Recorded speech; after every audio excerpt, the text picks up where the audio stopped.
Hello everyone, I am Dr. Kanchan Malik, MD Mangalam Hospital, Meerut. As you know, there are two milestones of life of any female.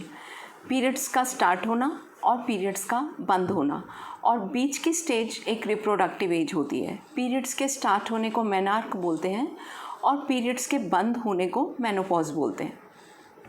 आज मैं menopause के बारे में ही थोड़ी सी जानकारी देना चाहूँगी.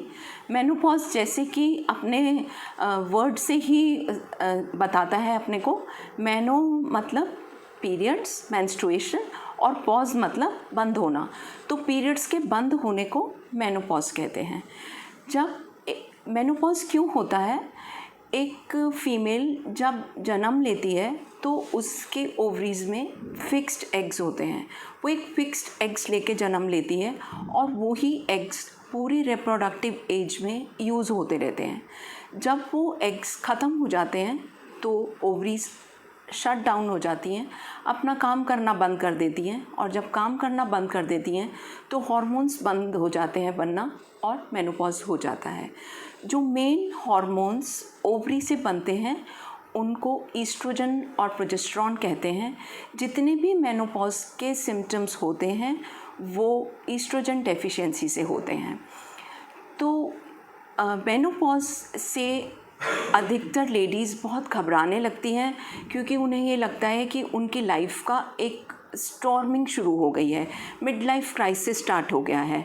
पर मेनोपॉज में मेनली क्या सिम्टम्स होते हैं और ये क्यों होते हैं, आज मैं इसी बारे में बात कर रही हूँ.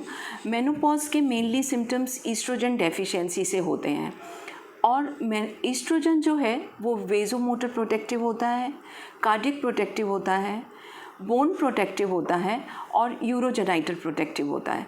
तो जब ईस्ट्रोजन ख़त्म हो गया तो ये चारों ही चीज़ें अपने प्रोटेक्शन से ख़त्म हो जाती हैं. तो सबसे पहले कार्डियक प्रोटेक्शन, जिससे कि फीमेल्स में हार्ट अटैक्स आने की पॉसिबिलिटीज़ बहुत ज़्यादा हो जाती है जब वो मेनोपॉज में आ जाती हैं.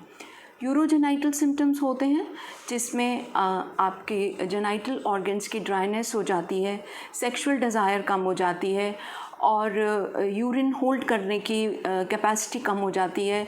खांसी करने से या छींकने से या कोई भी एब्डोमिनल प्रेशर इंक्रीज़ होने से यूरिन लीक करने लगता है.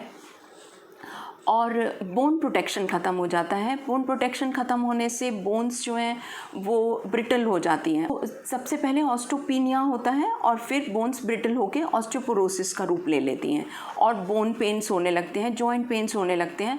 आपके सारी बोन्स वीक हो जाती हैं और यहाँ तक वीक हो जाती हैं कि sometimes you get fractures also.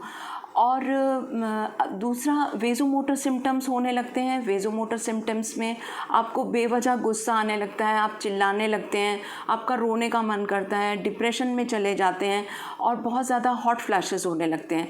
आपको सब लोग कंफर्टेबल होते हैं और आपको एकदम बहुत पसीना आने लगता है.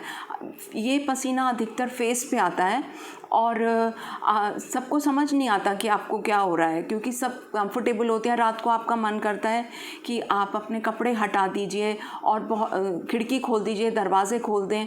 और कभी कभी ये वेजोमोटर सिम्टम्स इतने बढ़ जाते हैं कि फीमेल्स को समझ नहीं आता और वो एक कार्डियोलॉजिस्ट के पास चले जाती हैं और कि उनको कोई हार्ट प्रॉब्लम हो रही है, जबकि ये ईस्ट्रोजन डेफिशिएंसी की वजह से सारी प्रॉब्लम्स होती हैं.